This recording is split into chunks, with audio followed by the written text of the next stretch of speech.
Okay, now that you've done that, so let's take a look here at the solution. So what I'm going to do is I'm going to group these in pairs like this.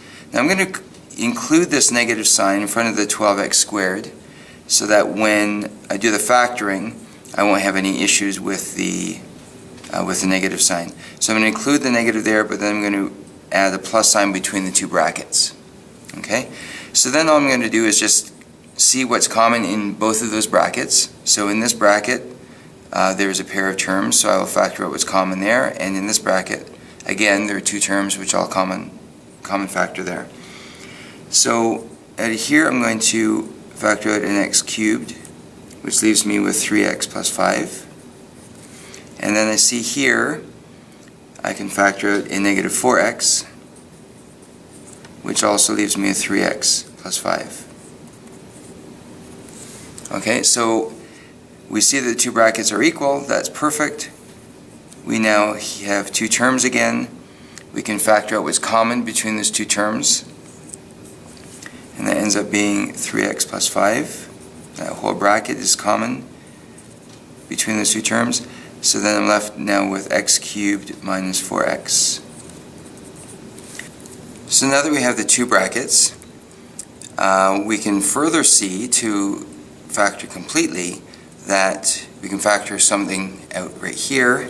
So I'll take out an x, and then I'll just bring that term to the front also, so you get x squared minus 4 times 3x plus 5.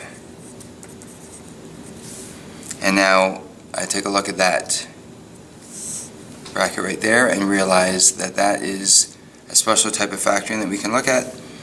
So we've got x minus 2, that's the difference of squares.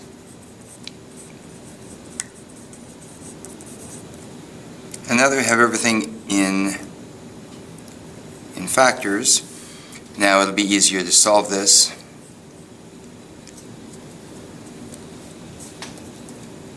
So x equals negative 5 over 3, negative 2, 0, and positive 2.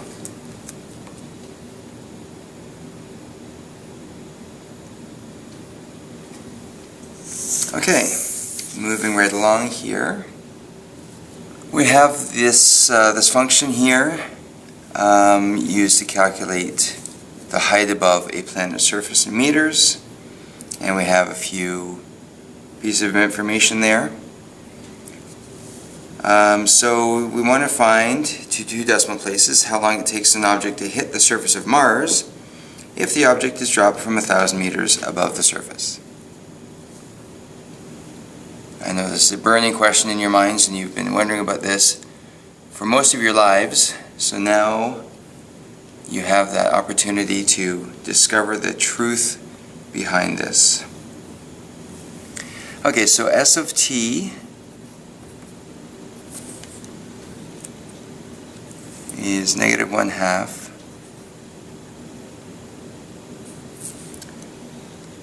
and g for Mars is 3.92 meters per second squared. T squared, t is what we're going to try to find because we're trying to find how long it takes. So we're going to be trying to find t. Plus the initial velocity is v naught, which is 0 times t, plus the initial distance, which is 1,000.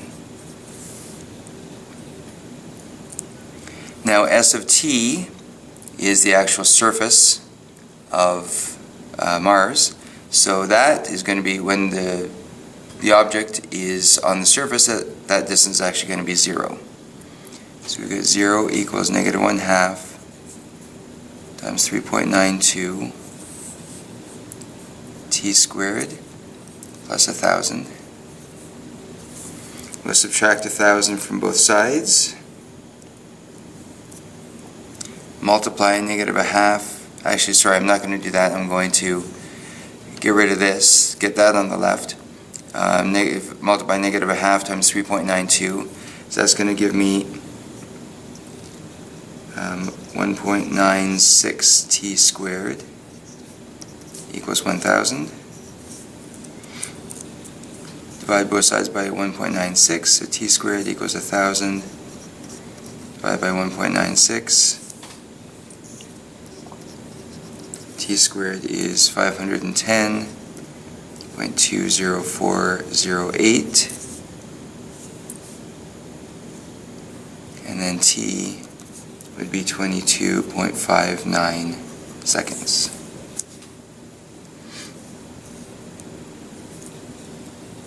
So therefore,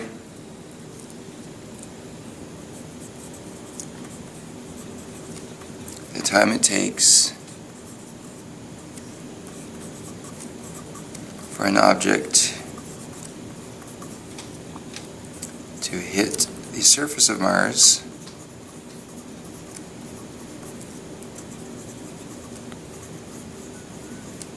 after being dropped from a height of 1,000 meters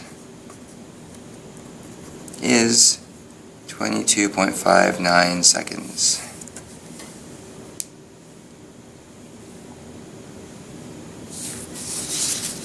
Now you'll be able to rest easily at night knowing the answer to that thought-wrenching question. And I know a lot of people are concerned about their health. So, during a normal 5-second respiratory cycle in which a person inhales and exhales, the volume of air in a person's lungs can be modeled by that thing, where volume is V and it is measured in liters at T seconds.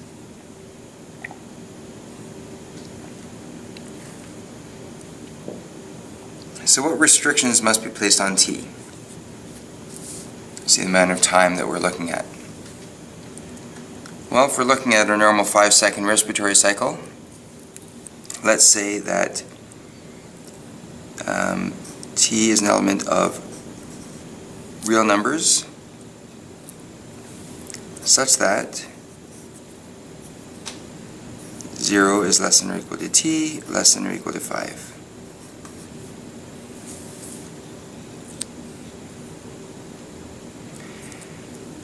And we want to find out, of course, how many seconds have passed if the volume in the air in a person's lung is 0.25 liters. How would you graph, or how would you answer this question, algebraically or using graphing technology?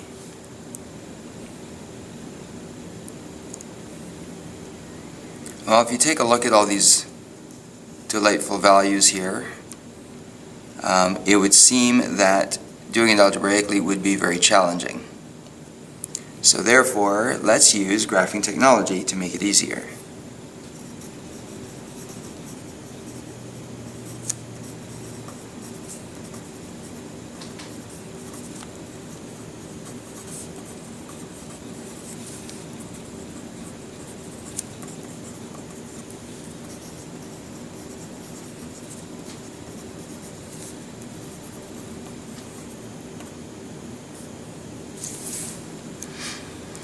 And so let's solve this. Sorry I don't have a grid there for you. So what I'm going to do is I'm going to ask you to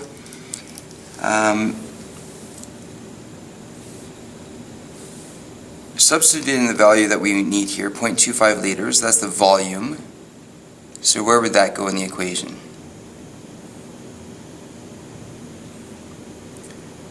So substitute that in, rearrange the formula, and what I'd like you to do then is graph it and see what turns out for you.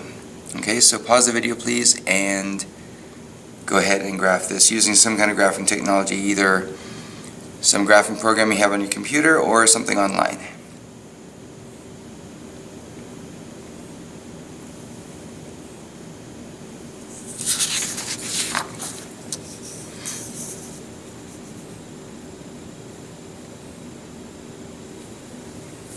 Okay, so I substituted in 0.25 for the volume, and the right side of the equation just stays as it is.